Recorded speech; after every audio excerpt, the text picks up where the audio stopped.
Colour व्हरायटीमध्ये हमखास सूक्ष्म घट निर्मिती आपल्याला साधता येते. 45 ते 60 दिवसाच्या दरम्यान जेवढं पाणी पांढऱ्या व्हरायटीला देतो त्याच्या निम्म पाणी आपण देतो, पण या बाबतीत बोरॉनची टॉक्सिसिटी आपल्याला अजिबात करायची नाही आहे. म्हणजे काळ्या व्हरायटीला मात्र बोरॉन अत्यंत काठावर ठेवण्याचा प्रयत्न करा. 12 XL किंवा 0.34 आपल्याला द्यायचा असेल, ड्रिपमधून स्प्लॅनोफिकची स्लरी आपण इथून द्यायची. मुळांची वाढ अत्यंत चांगल्या पद्धतीने आपल्याला चाललेली दिसेल. युरॅसिल आणि 6-B ची फवारणी एकत्र केली तरी चालेल, वेगळी केली तरी चालेल. वेगळी करणार असाल तर अगोदर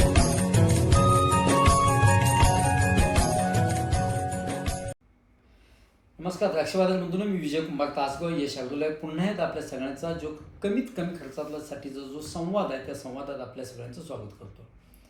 बागायतदार बंधूंनो, आज आपण एक आता अत्यंत महत्त्वाच्या विषयावर संवाद साधण्याचा प्रयत्न करतो, तो म्हणजे रंगीत व्हरायटीमध्ये रंगीत जातीच्या द्राक्षामध्ये हमखास सूक्ष्म घट निर्मिती आपण कशी करून घेऊ शकतो.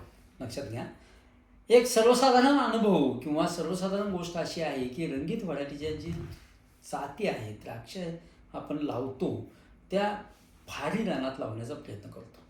म्हणजे हेवी ब्लॅक सॉईल असेल तर तिथं रंगीत व्हरायटी आपण लावण्याचा प्रयत्न करतो.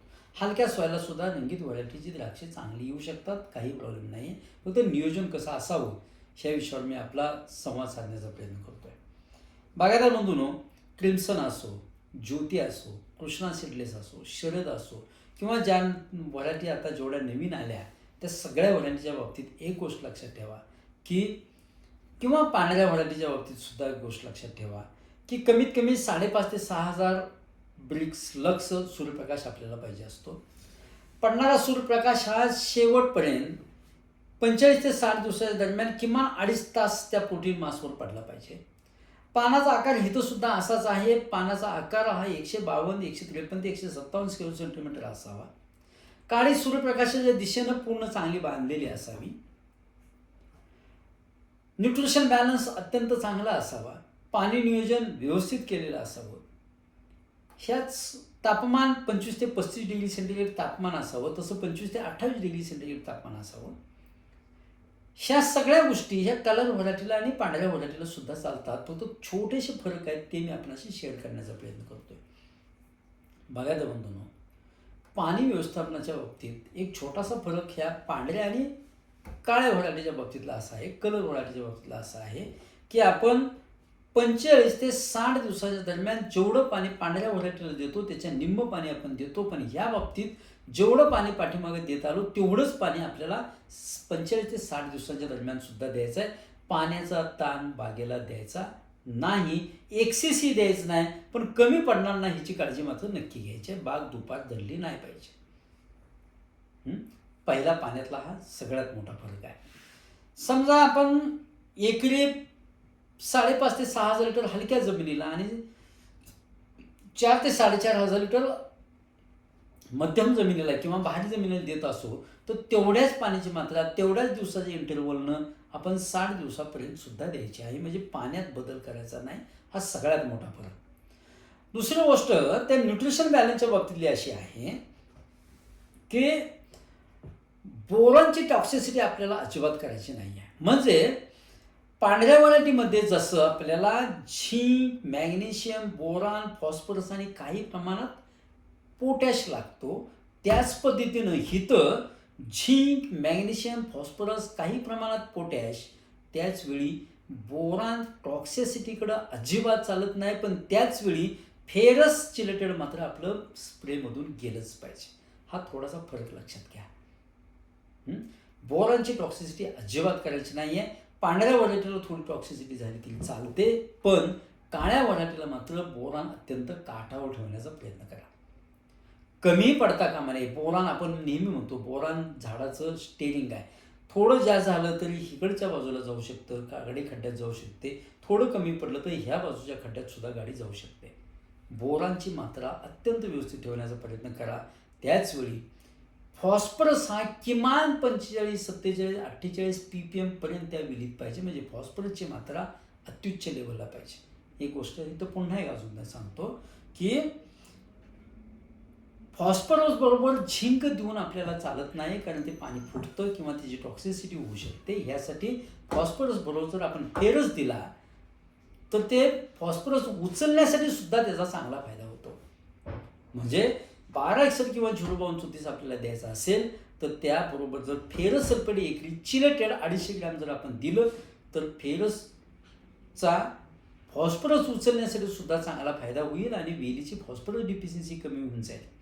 इथं अजून एक गोष्ट लक्षात घ्या, ज्या काळ्या जमिनीत जसं आपल्या अनेक व्हरायटी ब्लॅकमध्ये लावलेल्या आहेत त्या जमिनीच्या बाबतीत गोष्ट लक्षात घ्या, काळ्या जरी जमिनी असल्या तरी सुद्धा त्यात चुनखड असते आणि अशा चुनखडीत फॉस्फरस कमी उचलला जातो कारण फेरीची डिफिशियन्सी त्यात आपल्याला जास्त दिसते.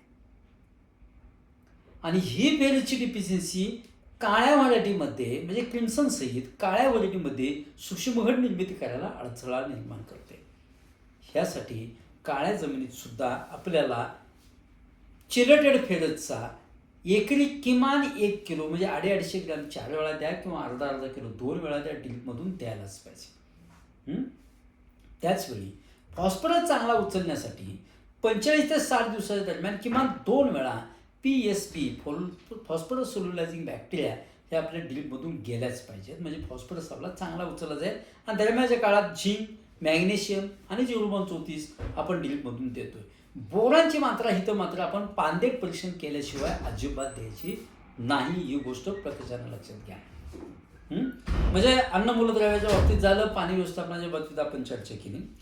चुनखड जमिनीच्या बाबतीत म्हणजे ज्यांची रानं हलकी आहेत किंवा चुनखड जमिनीच्या बाबतीत मात्र एक गोष्ट हिथं मात्र आवर्जून एक स्लरी देण्याचा प्रयत्न करा. ते स्लरी अशी 200 लिटर पाणी किमान 20 किलो फेरस सल्फेट घ्या, त्यात 20 किलो फेरस सल्फेट चांगलं पाण्यात विरघळा, त्यात डिकम्पोजर एक 20 लिटर पाण्यात टाका आणि गूळ एक 2 किलो टाका, चांगलं ढवळा, 2 दिवस चांगलं भिजू द्या, त्याच्यावर एक साय येईल ती बाजूला काढा, वरचं पाणी वस्त्रगाळ करून ठिबकमधून सोडून द्या. तुफान रिझल्ट आपल्याला दिसतील. ह्याच वेळी एक गोष्ट अजून प्रकर्षाने लक्षात घ्या, जे पान आहे ना ते पान हातानं असं पूर्ण दाबायचं आणि पुन्हा सोडून द्यायचं. त्या पानाच्या कडा किंवा पानाचा कोणताही भाग मोडला नाही पाहिजे, तडकला नाही पाहिजे. म्हणजे ते पान मऊ आणि लुसलुशीत पाहिजे 60 दिवसापर्यंत.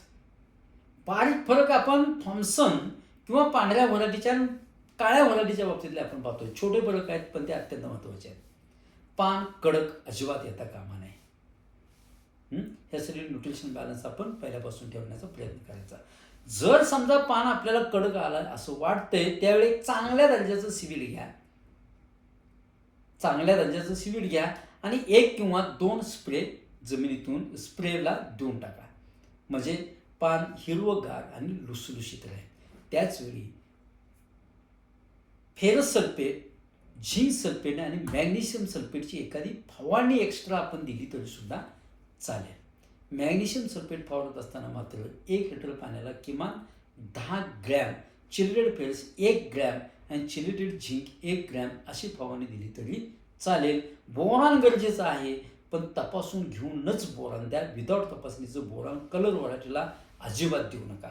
म्हणजे पाणी व्यवस्थापन सांगितलं, अन्नद्रव्य व्यवस्थापन, चुनखड जमिनीच्या बाबतीत स्लरी सांगितली आणि स्प्रे सांगितला.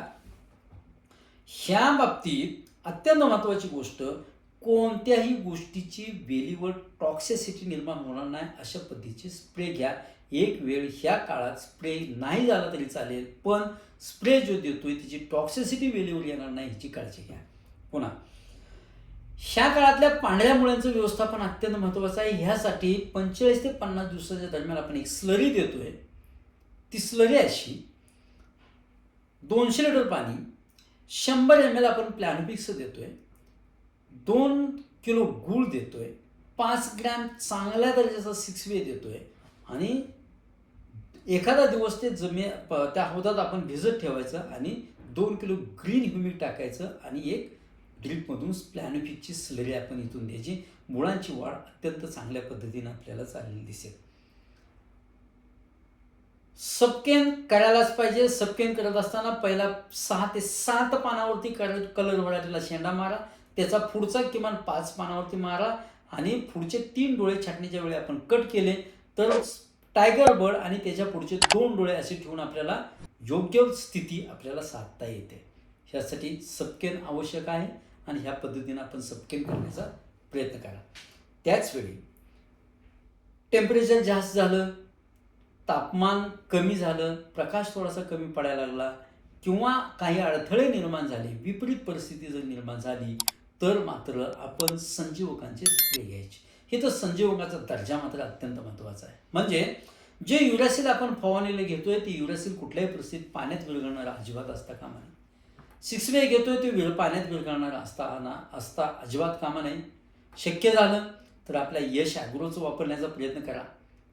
आपण चांगला दर्जा देण्याचा प्रयत्न केला आहे आणि युरॅसिल आणि 6 फवारणी एकत्र केली तरी चालेल, वेगळी केली तरी चालेल. वेगळी करणार असाल तर अगोदर 6 द्या, त्यानंतर युरॅसिल आणि 03234 द्या. 6 कोणत्या औषध दिलं तरी चालेल, एकत्र केली तरी चालेल. एकत्र करताना 03234 युरॅसिल आणि 6 अशी फवारणी सायंकाळच्या वेळी द्या. पांढऱ्या व्हरायटीला आपण युरॅसिल 6 बोरान आणि 03234 देतो. इथं बोरान देऊ नका. बोरानची मात्रा द्यायची आहे, गरज आहे, पण तपासूनच देण्याचा प्रयत्न करा. विदाऊट तपासणीचं बोरान देऊ नका. एक वेळ नाही दिलं तरी चालेल, पण टॉक्सिसिटी बोरानची होणार नाही याची काळजी घ्या. मग ते कॉपरच्या बाबतीत असेल, मॅंगनीजच्या बाबतीत असेल, इतर पोटॅशच्या बाबतीत असेल, कुठल्याही अन्नमूलद्रव्याची कोणत्याही प्रकारची टॉक्सिसिटी वेलीत होणार नाही. ही कलर व्हरायटीच्या बाबतीत अत्यंत महत्त्वाची काळजी घ्या. तुफान रिझल्ट्स 100% मिळतात. फक्त पांदेट तपासून काम करण्याचा थोडासा प्रयत्न करा. इथं संजीवकाचा दर्जा ह्या विषयावर बोललो आपण. संजीवक देतानाची काळजी अशी घ्या, कुठल्याही परिस्थितीत संजीवकांचा स्प्रे घेताना हा सायंकाळच्या वेळी किंवा सायंकाळ नंतर घ्या. अजून एक गोष्ट सांगतो, 30 ते 60 दिवसांच्या दरम्यान 30 ते 60 दिवसांच्या दरम्यान बागेला संजीवक देताना 03234 देताना रात्रीच्या किंवा संध्याकाळी 7:30, 7, पावणे 8च्या दरम्यान द्या. कारण 03234 जर आपण सूर्यप्रकाशात फवारलं आणि टेम्परेचर जास्त असेल तर त्याचा एक लेअर तयार होतो, पानांना ॲब्सॉर्ब करता येत नाही आर्द्रता नसल्यामुळं. ह्यासाठी हे जे संजीवक आहेत ते किंवा औषध आहेत ते संध्याकाळच्या वेळीच शक्यतो फवारण्याचा प्रयत्न करा. ह्याच काळात थ्रिप्स बागेत असता कामा नये ह्याचीही काळजी घ्या. कारण थ्रिप्स अगदी कोवळा शेंडा असतो आणि तो शेंडा खाण्याचं काम, शेंडा म्हणजे त्या प्रोटीन मागचा शेंडा खाण्याचं काम हे थ्रिप्स करत असतात. यासाठी बागेत थ्रिप्स किडी अजिबात असता कामा नये इतकी काळजी घ्या. बघायला बंधूंनो, ह्या छोटे 2-3 जर बदल आपण केले तर क्रिम्सन असेल किंवा इतर कोणत्याही व्हरायटी कलर व्हरायटीमध्ये असतील तर आपल्याला सूक्ष्मगट निर्मिती अत्यंत चांगल्या पद्धतीनं साधता येते. बघायला बंधूंनो, ह्या सगळ्या गोष्टी साधण्यासाठी फक्त पांदेट परीक्षण करणं हाच सगळ्यात महत्त्वाचा मुद्दा आहे. 03234च्या 30 ते 60 दिवसांच्या दरम्यान किमान 10 वेळा फवारण्या झाल्या पाहिजेत आणि 03234चा सुद्धा दर्जा आपला चांगला पाहिजे. ह्या पाणी नियोजनाच्या बाबतीतल्या गोष्ट असेल, टॉक्सिसिटीची गोष्ट असेल, मुळीचे व्यवस्थापन असेल, पानांचं आरोग्य चांगलं, मऊ आणि लुसलुशीतच पाणी राहिली पाहिजेत, याची एवढी जर आपण काळजी घेतली, बोरांची टॉक्सिसिटी जर नाही येऊन दिली तर बागेला सूक्ष्मगट निर्मिती कलर होण्यासाठी अत्यंत छान आणि सुंदर होते. ह्यासाठी वेगळे पैसे अजिबात लागत नाहीत, उलट खर्च आपला कमी होतो. चुनखड जमिनीच्या बाबतीत फक्त फेरसवर एक्स्ट्रा काम आपल्याला करावं लागेल. ह्यासाठी फेरस किती आहे बागेत हे आपल्याला तपासावं लागेल. बघायला म्हणून ह्या सगळ्या गोष्टी शेवटी पांदेट तपासणी येतात आणि त्या जर आपण व्यवस्थित करून घेतल्या तर कलर व्हरायटीमध्ये हमखास सूक्ष्मगट निर्मिती आपल्याला साधता येते. बघायला म्हणून संवाद कसा वाटला नक्की कमेंट बॉक्समध्ये सांगण्याचा प्रयत्न करा. त्याची आपण एक PDP देतोय, ती PDP आपल्या मोबाईलवर येईल आणि त्या पद्धतीनं जर आपण काम केलं तर सुद्धा अत्यंत चांगला फायदा होऊन जाईल. धन्यवाद.